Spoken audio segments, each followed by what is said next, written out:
SEPTA maintains and operates nearly 300 miles of commuter rail, over 300 miles of light rail. We have about 30 miles of electric trolley bus, over 20 miles of heavy rail system.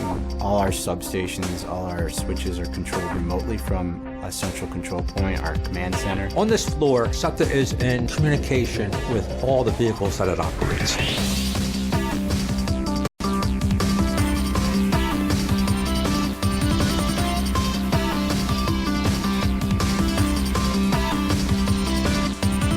Here, our operators can open a breaker on a remote location, a substation that's located 40 miles from here. The information on our PA systems comes from here. Switches can be operated from here. Train dispatchers can throw a switch to make a train switch tracks as necessary. They can route a train through the system using our control center here. We're one of the few transit properties in the nation that runs the magnitude of service. We have over 2,700 vehicles that we put out on the street every day, and we have all the operators that get on those vehicles. So there is a lot of work that are done by every single district, by every single maintenance shop, by a lot of departments to put people, engineers, operators on a vehicle, and that vehicle to be reliable. Our job is to make sure that the service is maintained on an on-time performance, make sure that the people know that they need to go to a different stop if there's going to be a detour, provide safe, accurate, on-time service for the public. My job is to keep the service going, no matter what happens, whether adverse weather, storms, a fatality, which is extremely unfortunate. My job is to actually keep trains moving,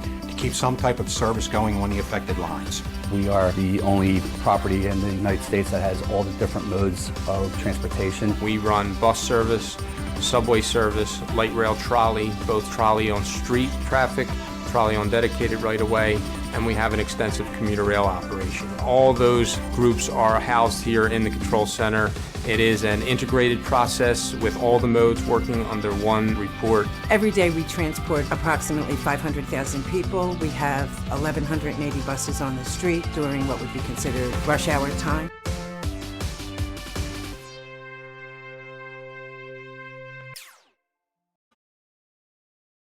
Before the passage of the bill, we were talking about the drastic downsizing of our rail network within a 10-year time frame if we did not have adequate funds to replace our vehicles and address our infrastructure. So Act 89 gave us a future. We can rebuild ourselves. All over the system, we're trying to bring our facilities and infrastructure to a state of good repair. Our biggest accomplishments have been the retiring of 40-year-old rail cars.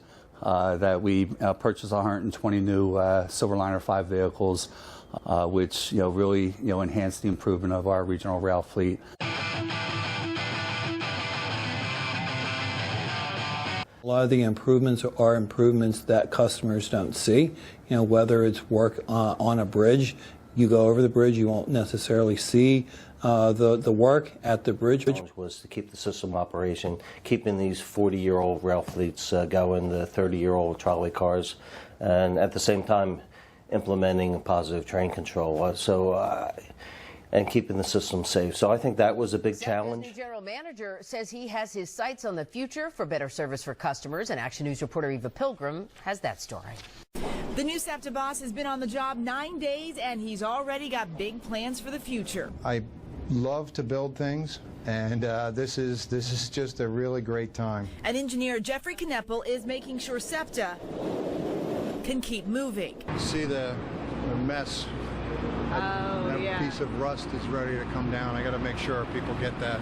Thanks to a major change to Pennsylvania's transportation funding law, SEPTA is finally able to afford to fix some long-standing issues. Here at the 15th Street station, jacks are holding up the platform. It's safe right now, and we want to stop having to check those supports that we put under there. Kneppel is pushing forward with a rebuilding program for the entire system. SEPTA is fixing some things you can't see, as well as things you can, like updating the stations and getting new and bigger trains, trolleys, and buses to make room for the growing number of people using public transportation. For the first time, we're actually looking at double-decker trains on the railroad. That is still about 3 years away, but some changes are right around the corner. In the future, they'll be able to tap and go. One card will soon be your ticket to ride on any SEPTA vehicle. SEPTA is testing the technology with plans to phase it in by the end of the year, start of the new year. It'll function very much like Easy Pass, You can go online and load money into it, or you can just have it regularly put money into your account. Another much requested addition, SEPTA will add devices to show you on screens and right on your phone real-time information about when your ride will arrive. We can only catch our bus location every 3 minutes based on the kind of antiquated system we have. Going forward, we'll update that every 30 seconds. The goal is really simple, to make sure everyone gets where they need to go. In Center City, Eva Pilgrim, Channel 6, Action News. Today, SEPTA riders will get a sneak peek at an improvement project planned for the 15th Street station. This is what SEPTA has in store for the Center City station. The project will make the 15th Street station safer with new lighting and more user-friendly for riders, especially those who have disabilities. The renovations will begin in December of 2015. New information about 18 new engines on order for SEPTA. Here's a look at what they are getting. Our first look at the new electric locomotives, all decked out in the SEPTA paint scheme. The new engines make up the transit agency's biggest railroad acquisition in a decade. The locomotives will replace several older engines operating on various regional rail lines. The new SEPTA engines will be the same type as the ones Amtrak already uses along the Northeast Corridor. They have a maximum speed of 125 miles per hour, and audio and video recording systems are installed. The first of these engines went into service for Amtrak last year.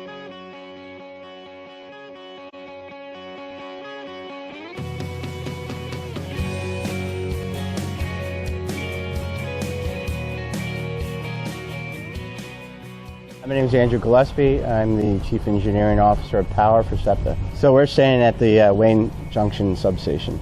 This is the traction power substation that was built by the Reading Railroad in 1930. This substation has been in continuous operation since its initial construction, and it is still the heart of SEPTA's northern regional rail system. All the power that we supply to the railroad system goes through this substation. It affects nearly 17,000 riders a day. What I'm standing in front of is a feeder breaker, and as you can see, there's a whole line of breakers behind us. These breakers distribute power to all the different lines. It's a protection system so that if something should happen, a tree falls on a wire, a very small piece of the system may lose power temporarily till we can clear the tree without affecting the entire system. Everything works in conjunction together to maintain the reliability. There's a bit of redundancy built into the substation, so if one unit is to open, there's the ability to transfer load to another circuit to restore service. Our whole operating philosophy is to return service as quickly as possible and then go back and make repairs and put things back to normal. Well, as the substation aged, the first problem we had is some of the manufacturers of this equipment went out of business. Additionally, the age of the system, they're mechanical devices, so they wear down after time. We have been very diligent about maintaining this equipment, and I think we've done a pretty good job considering it's been 80 years and it's still in service. But eventually everything needs to be replaced. And some of these parts now, besides not being repairable, are just not fixable. They've worn to a point where it's no longer feasible to repair the parts. Well, SEPTA just recently was awarded a Tigger grant for $12.8 million to help overhaul this substation.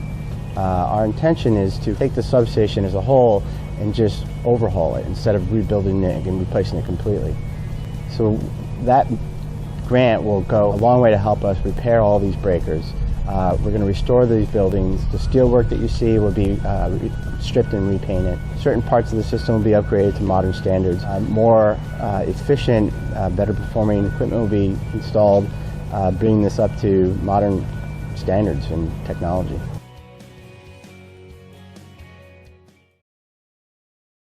Who we are and where we're going. When SEPTA was created in 1964, our job was to take the assets of bankrupt private companies and shape them into a vital public transit network managed by a single authority with a single focus on meeting the travel needs of our region.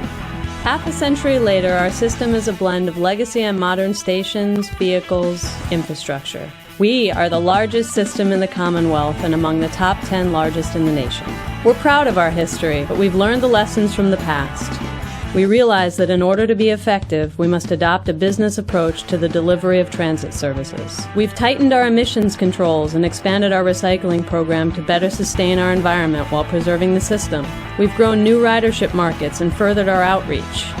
But our hard work can only go so far without the adequate funding resources or stakeholder support. With the passage of Act 89 funding legislation, we begin a new chapter. We can build on what we've already started by catching up on the backlog of critical replacement projects, such as the bridges you travel across, the vehicles you ride, and the substations that power our system.